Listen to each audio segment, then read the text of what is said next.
Senhoras e senhores, agradecemos a presença de todos, pedimos que tomem seus lugares. Aos portadores de telefone celular, solicitamos que desliguem ou silenciem seus aparelhos. Este evento será gravado, posteriormente disponibilizado pelo YouTube e pelas redes sociais da Fundação Biblioteca Nacional. A Fundação Biblioteca Nacional tem a honra de recebê-los para a cerimônia de premiação do Prêmio Ramires Galvão de Redações Escolares, primeira edição, 2021. O Prêmio Ramires Galvão de Redações Escolares foi instituído com os objetivos de promover a integração entre a Faculdade de Letras da UFRJ, a Fundação Biblioteca Nacional e as escolas da rede pública estadual de ensino, de incentivar a difusão cultural, de estimular a produção de textos em língua portuguesa e de homenagear Benjamin Franklin Ramires Galvão, nascido em 1846 e falecido em 1938, ilustre intelectual brasileiro, foi professor de grego do Colégio Pedro II, primeiro reitor da Universidade do Brasil, atual UFRJ, segundo ocupante da cadeira 32 da Academia Brasileira de Letras e diretor da Biblioteca Nacional por 12 anos. Os vencedores do Prêmio Ramires Galvão são escolhidos após a análise de uma comissão avaliadora composta por licenciandos da Faculdade de Letras da UFRJ, treinados e supervisionados por professores com experiência em correção de redações. A análise das redações é baseada nas 5 competências definidas pelo INEP em seus documentos oficiais acerca da correção de redações para o Enem. Competência 1, demonstrar domínio da modalidade de escrita formal da língua portuguesa. Competência 2, compreender propostas de redação e aplicar conceitos das várias áreas de conhecimento para desenvolver cada tema, dentro dos limites estruturais do texto dissertativo, argumentativo em prosa. Competência 3, selecionar, relacionar, organizar, interpretar informações, fatos, opiniões e argumentos em defesa de um ponto de vista. Competência 4, demonstrar conhecimento dos mecanismos linguísticos necessários para a construção da argumentação. E competência 5, elaborar propostas de intervenção para o problema abordado, respeitando os direitos humanos.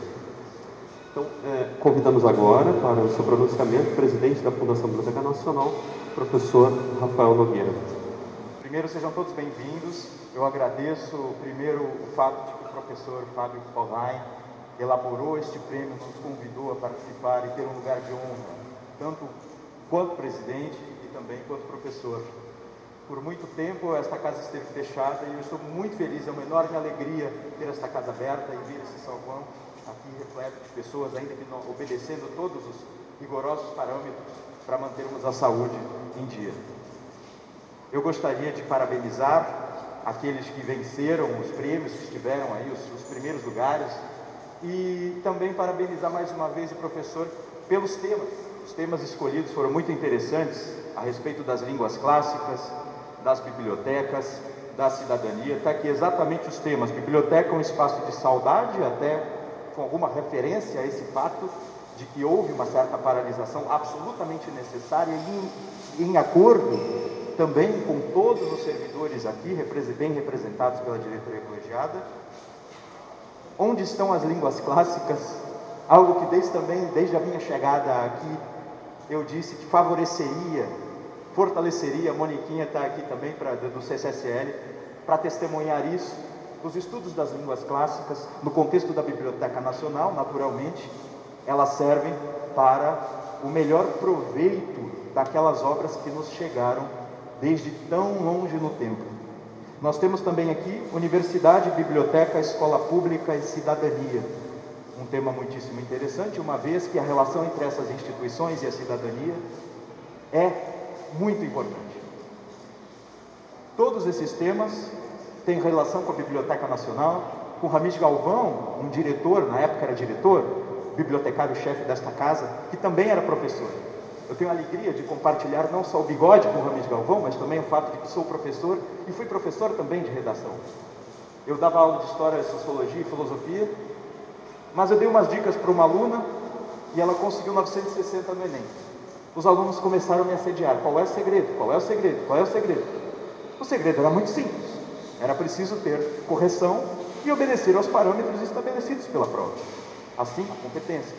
Organizar a redação, começando pela apresentação da ideia central, depois argumentar organizadamente nos parágrafos seguintes, até que, enfim, é preciso de uma proposta de intervenção. Mas eu dizia também aos meus alunos, e digo agora, como professor e presidente da Biblioteca Nacional, este é o primeiro passo, ainda não é escrever bem. Então encarem como um primeiro passo. Escrever bem vai muito além de obedecer a essas regras. A escrita, ela é um evento quase sagrado. Se observarem bem, a esquerda, a nossa esquerda aqui, mas na verdade a direita de quem entra, tem um monumento ao estudo. Neste monumento está um homem muito bem trajado, com um livro logo abaixo dele, segurando um texto e uma caveira na outra mão. Por que uma caveira? Porque nós, seres humanos, duramos menos do que o texto, do que a palavra escrita, do que o livro. O livro, ele tem essa condição de permanência. Nós aqui gostamos de pensar de eternidade, né? Mas não é o caso. Este prédio, inclusive, vai passar, mas os livros vão ficar. O livro tem um quê de eternidade? Ele dá uma certa sensação de eternidade. Então, quando nós estamos lendo e escrevendo, estamos nos dedicando a uma tarefa muito importante, quase sagrada. E por isso essa referência, bem vestido diante da morte e da eternidade. É por isso que eu convido os premiados e aqueles que vão receber menções honrosas a encarar isto como um primeiro passo. A escrita tem também a sua beleza própria, a beleza do texto escrito. Existem questões que vão para muito além das questões de moda de hoje ou das questões sociais, econômicas e políticas de hoje. E é preciso que vocês se aprofundem nisso, caso queiram se dedicar mais à palavra escrita. Esta casa, um dos saguões mais bonitos do Rio de Janeiro e, portanto, do Brasil, porque essa cidade eu sou de Santos, mas eu acho a cidade mais bonita do Brasil, recebe vocês com muita alegria, e eu espero que seja o primeiro de muitos. Primeira edição do prêmio Benjamin Franklin Ramires Galvão. Obrigado a todos, parabéns aos homenageados. Obrigado, presidente. Me cabia aqui algumas palavras, né? Luiz Carlos Ramiro Júnior, como coordenador de pesquisa e editoração da Fundação Biblioteca Nacional. Acho que apenas, para não se prolongar, agradecer, parabenizar a iniciativa do professor Fábio, e isso foi muito acolhido de pronto, né, pelo professor Rafael Nogueira, como uma maneira de fazer algo que une a atuação escolar, a universidade, uma instituição como essa, que é a transmissão do conhecimento, a transmissão do saber. Isso une essas instituições, a transmissão do patrimônio, a transmissão da cultura. É o trabalho que é feito aqui dentro de preservação, de cuidado, de amor à coisa pública, à cultura, que é repassada geração a geração. E é isso que se faz numa escola também, todo cuidado de amor à língua, de cuidado, de saber respeitar a língua portuguesa, de aperfeiçoamento humano, etc. Eu acho que essas coisas unem esses diferentes atores. Então a gente conseguiu fazer um casamento muito pertinente aqui de escola, universidade, pesquisa, observação, olhar sobre uma instituição permanente, como o professor Rafael muito bem colocou. Nós passaremos, mas tudo isso vai continuar como a estátua ali fora representa.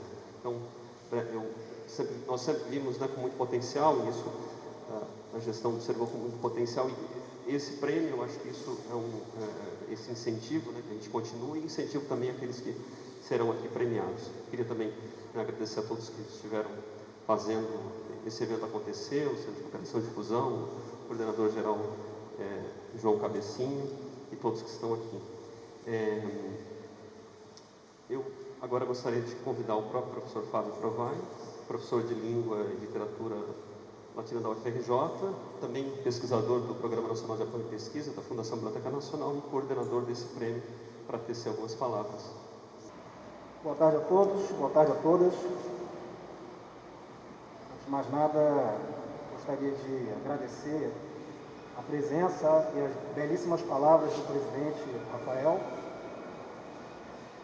Agradecer o esforço da Biblioteca Nacional por fazer essa cerimônia presencial.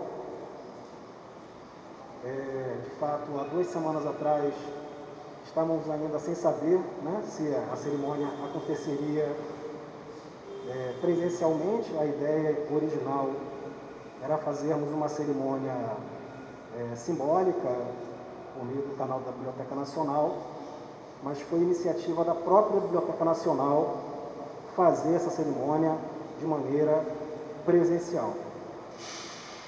E tudo foi construído de forma muito rápida, de forma muito eficiente, mobilizando vários funcionários, vários servidores, de modo que esse prêmio, desde o seu início, desde a sua gestão, enquanto ideia, até a sua realização hoje aqui, nessa cerimônia, envolveu muitas pessoas, muita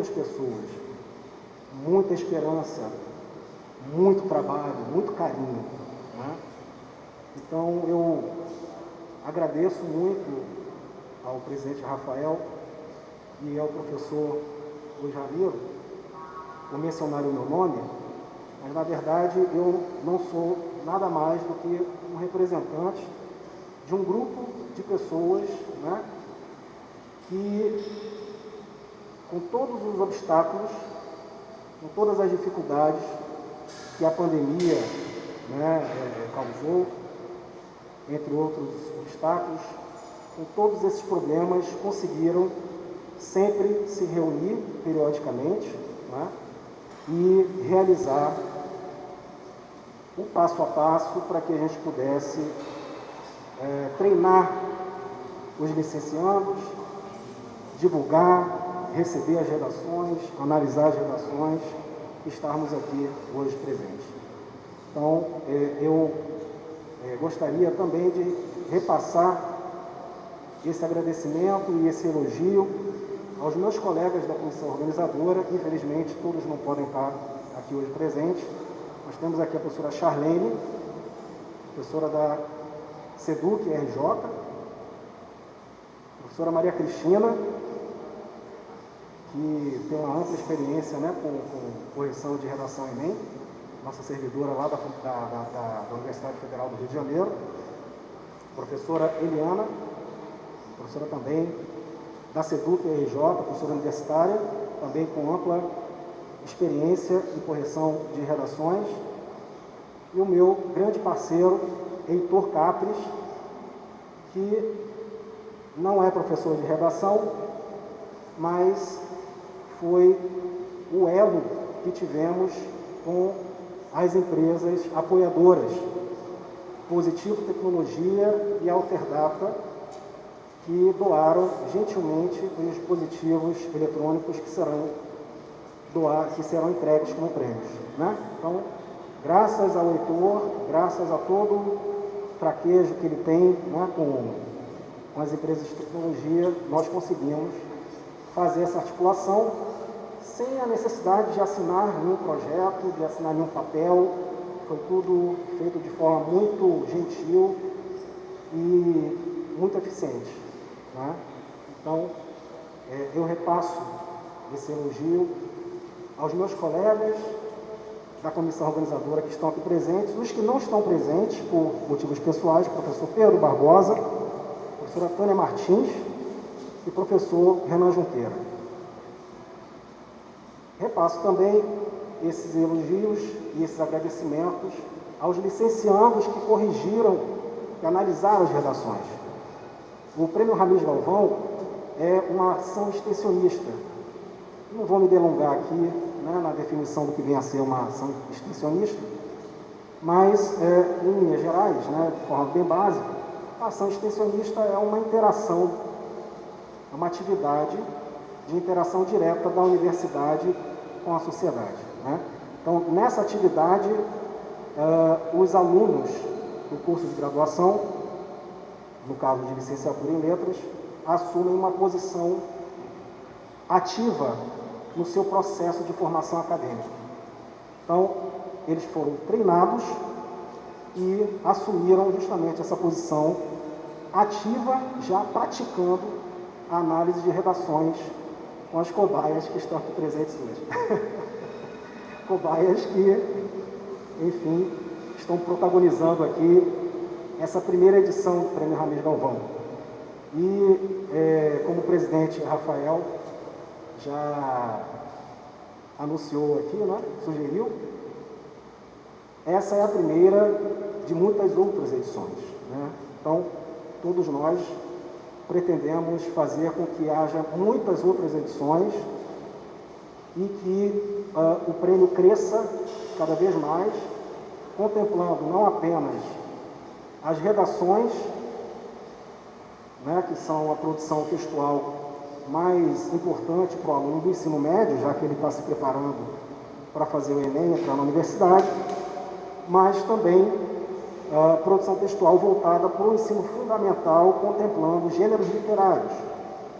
Então, como professor de línguas clássicas, né, de latim, meu principal interesse é fazer com que a literatura clássica seja apropriada pelos alunos, né, levar essa literatura clássica para os alunos de forma lúdica, incentivando-os a se apropriarem da literatura clássica e recriarem, né, como, enfim, se fez durante tanto tempo, e a gente tem tão grandes exemplos, inclusive na nossa própria literatura luso brasileira, como no caso de Camões, que reescreveu, por exemplo, o Anfitrião de Plauto, grande comediógrafo latino, e escreveu o Alto dos Anfitriões. Então, encontramos em várias literaturas exemplos de reescrituras e de apropriações, de ressignificações da literatura clássica. Então, o Ramis Galvão, se tudo der certo, vai servir de espaço, né, de um grande ambiente em que a literatura clássica vai ser apropriada, né, vai ser ressignificada, vai ser manuseada pelos nossos estudantes, né? Então, não vou dar spoiler, porque já temos algumas surpresas vindo por aí, né? Inclusive para os 200 anos, no ano que vem. Mas, enfim, fico por aqui para não desfazer o espanto. Mais uma vez eu agradeço aqui a presença de todos, o empenho da Biblioteca Nacional. Devolvo a palavra ao Ramiro. Dando sequência, então, aos agradecimentos, né, como o professor Fábio colocou, a empresa Alterdata e a Positivo Tecnologia, que assim como a Biblioteca Nacional, fazem parte do apoio a esse evento. E agora, quanto à entrega dos prêmios, eu comentava ali com o professor que a gente tem um horário apertado, por conta de 3 horas já tem uma lista guiada. Estamos todos aprendendo, já que uma situação de pandemia, uma situação de tudo escalonado, organizado, então a gente tem que dar uma celeridade, começamos um pouco mais tarde. Então, dando início, né, nós gostaríamos de convidar a professora Charlene França para vir até aqui, fazer a leitura da redação vencedora do tema 1, Biblioteca, um espaço de saudade. A redação foi escrita pela aluna Ana Eduarda Teixeira Seixas de Azevedo, também pode vir até aqui, estudante do CIEP 386, né, Guilherme da Silva Filho, orientada pela professora Edvanda de Souza Araújo. Parabéns. Boa tarde a todos. É um imenso prazer estar aqui. A redação se chama Sem Lugar para se Esconder. A crença na biblioteca como uma fascinante força educativa, permeada de portas à imaginação e às peculiaridades, confronta a ideia da existência de uma luz excepcional e, simultaneamente, uma incomum escuridão em um mesmo ambiente. A excepcionalidade de uma biblioteca torna improvável a presença de parcela de erros e imperfeições na mesma. Uma estreia de narração comovente, pode-se dizer. É importante destacar seu incomparável papel na sociedade e quão necessária é a presença de livros e manuscritos nesse ambiente. Afinal, livrarias e livros andam e funcionam brilhantemente juntos.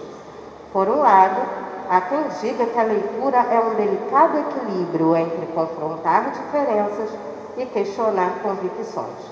Por outro, existem os que a consideram como um abrigo favorável numa rota de fuga, onde se espera encontrar tranquilidade, liberdade e companhia. Parafraseando Tocqueville, as histórias são uma galeria de quadros onde há poucos originais e muitas fotos. Em segundo plano, e no atual cenário de pandemia, novas medidas de atuação foram implementadas nas bibliotecas. Antes, um local receptivo e aberto ao público sem restrições.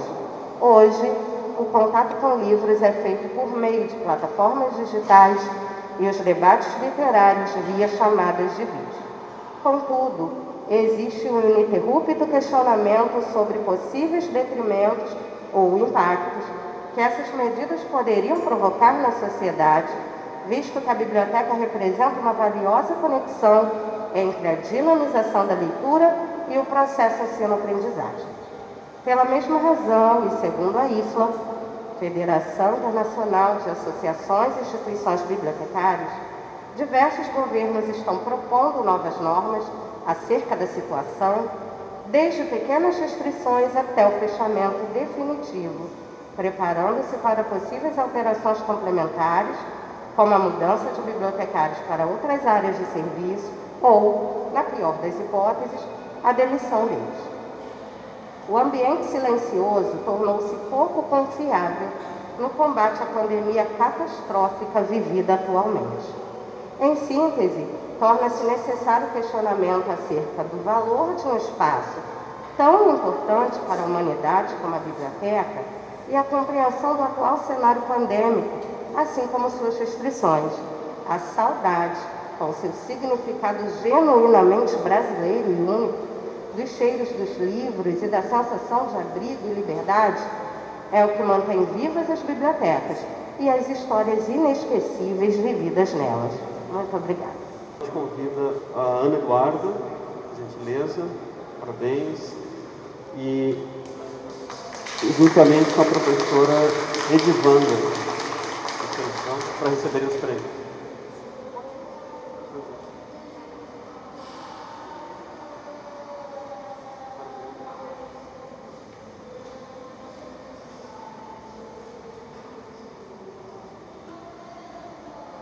Dentro da bolsa ao certificado e kit, né, para a escola e para o certificado para professor.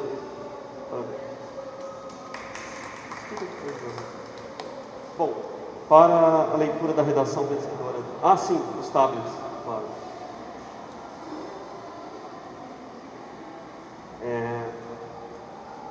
Então, para a leitura da redação vencedora, tema 2, onde estão as línguas clássicas, convidamos a professora Eliana da Cunha Lopes. A redação foi escrita por Kaique Nunes Ferreira, estudante do CIEP 308, Pascoal Carlos Magno, orientado pela professora Lorenza da Silva Ferreira. Por gentileza, professora Eliana. Boa tarde a todos presentes. Obrigada pela presença de todos. E eu, enquanto professora de Língua e Literatura Latina, formada pelo FJ, não poderia deixar de ler uma redação dessa, né? Que muito me honrou, né, professora? O tema de línguas clássicas, né?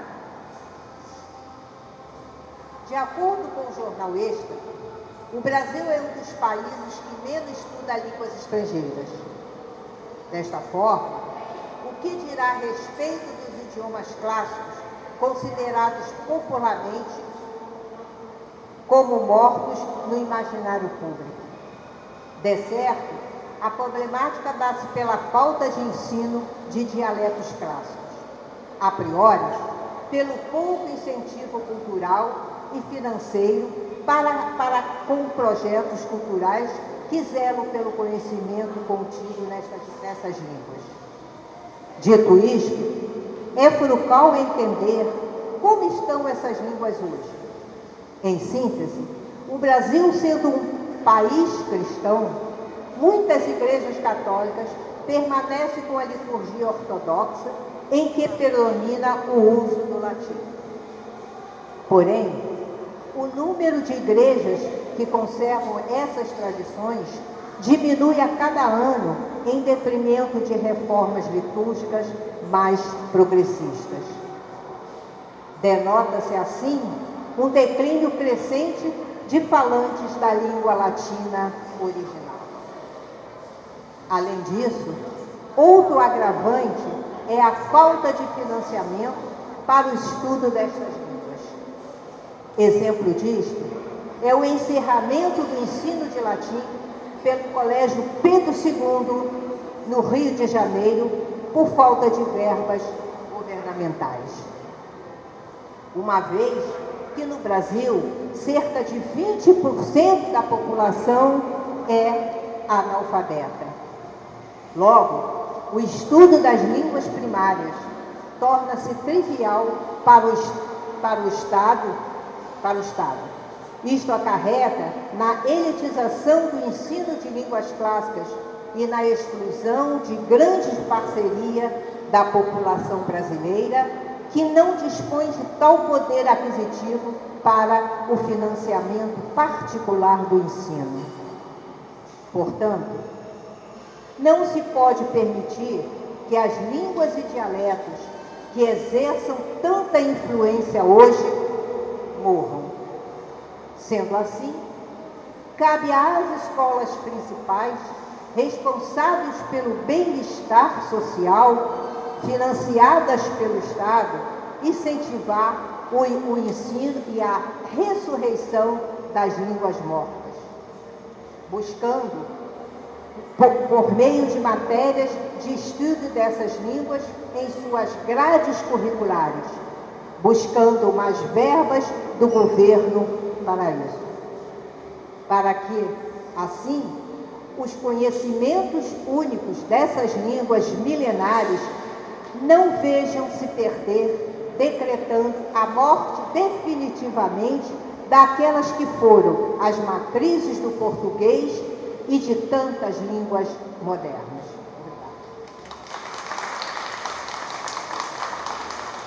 Obrigado, professora. Então agora convidamos o Kaique e a professora Lorenza, também representante do CIEP 308, para receberem os prêmios. Queria convidar também o professor Fábio para ajudar na entrega dos prêmios.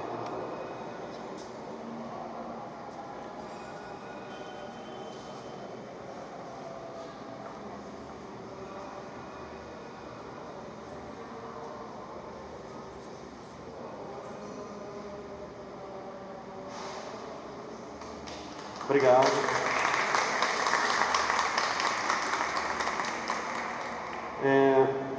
Para a leitura da redação vencedora do tema 3, Universidade, Biblioteca, Escola Pública e Cidadania, convidamos a professora Maria Cristina Vieira Bastos. A redação foi escrita por Fernando do Mar da Gama, estudante do CIEP 449, Intercultural Brasil-França, orientado pela professora Márcia Isaías Brandão.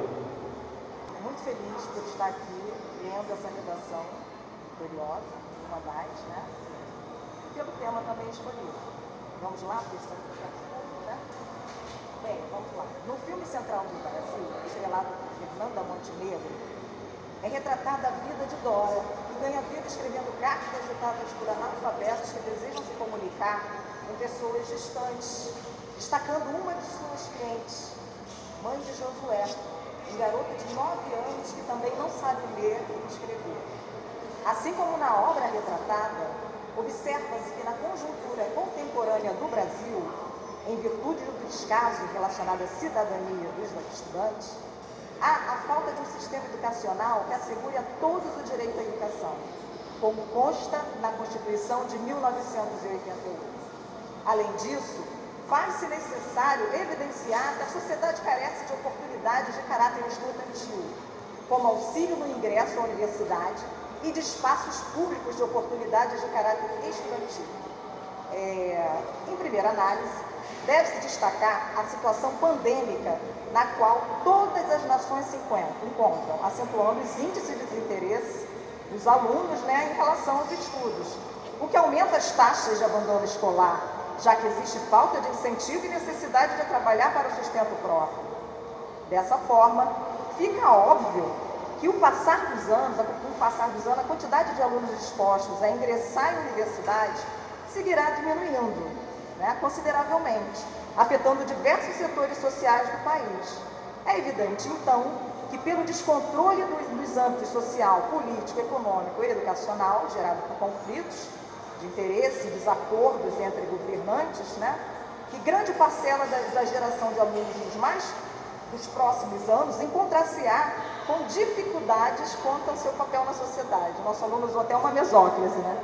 Em segundo lugar, ressalta-se que no Brasil existe uma falta de incentivos no setor educacional e diminuição desenfreada de verbas nas instituições públicas, como as universidades federais e colégios estaduais. Nesse contexto, é lícito observar também a questão da cultura da literatura no país, que segue sendo desvalorizada e sem os devidos investimentos monetários e de divulgação. Dessa forma, é notório que, consequentemente, bibliotecas, por exemplo, não são prioridade para a maioria dos políticos, apesar de serem altamente necessárias para representar histórica e culturalmente uma nação. Frente a tal problemática, o Ministério da Educação deve investir assiduamente na criação de políticas públicas responsáveis por assegurar o direito à educação dos estudantes de todo o país, para que assim sejam erradicadas as taxas de evasão escolar, logo reduzindo os índices de analfabetismo. Paralelamente a isso, o fomento à literatura por meio da construção de bibliotecas nas escolas públicas e ações de extensão integradas entre as escolas e unidades de ensino superior devem ser levados em consideração pelo governo, já que são fatores necessários para a aprendizagem e ingresso dos alunos nas universidades. Espera-se, com essas medidas, que o analfabetismo seja erradicado e o ingresso de estudantes em escolas públicas em uma universidade seja possível, de forma que garanta a cidadania. Obrigada. Professora, a senhora pode ficar conosco junto com o Fernando, né, o aluno, que foi o redator. Eu tenho cometido uma gafe, porque na verdade eu deveria chamar também o representante de cada escola, né? Depois eu vou saudar. Então, o representante do CEP 449 também pode vir aqui. Depois eu vou recompor, pedindo a saudação aos demais representantes que eu faltei. Então, o professor pode ajudar a entregar os prêmios, então, para o Fernando.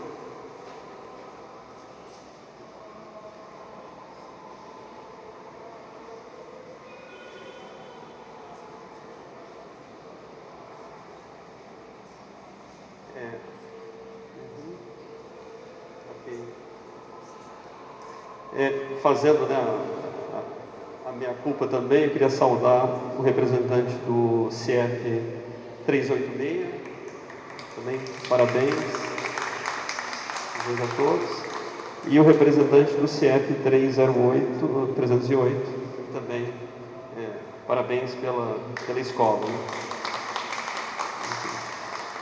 Agora, além dos prêmios aos 3 autores vencedores, a comissão organizadora decidiu conceder menções honrosas. Então, convidamos o Oscar Campos Gonçalo e sua professora orientadora, Késia Ferreira Lopes, a receberem as menções honrosas do tema 1, Biblioteca, um espaço de saudade. Por favor, Oscar, está aqui? Não veio? A professora Késia, também não. Então, passamos. Convidamos então a Camila Mota Lopes e sua professora orientadora, a Cileia Félix Silva, a receberem as menções honrosas do tema 2, onde estão as línguas clássicas.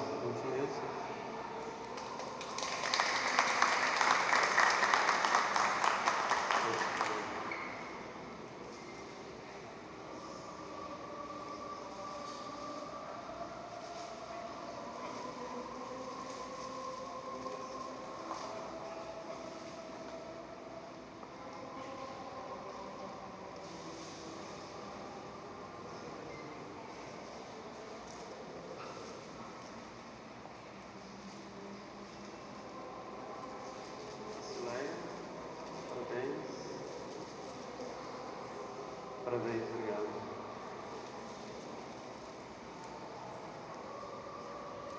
E agora convidamos também o Ronaldo Samuel Souza Chaves de Almeida e a professora orientadora Heloísa dos Santos Maia a receberem as menções honrosas do tema 3, Universidade, Biblioteca, Escola Pública e Cidadania. Parabéns.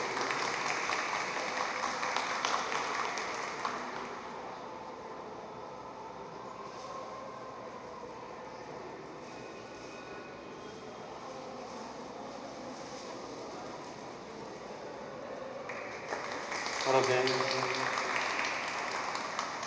Bom, com isso damos encerramento reforçando esse estímulo pela continuidade e pela importância desse evento. Então, em nome do presidente da Biblioteca Nacional, que esteve aqui saudando, dou como encerrado esse evento e agradeço a todos. Boa tarde.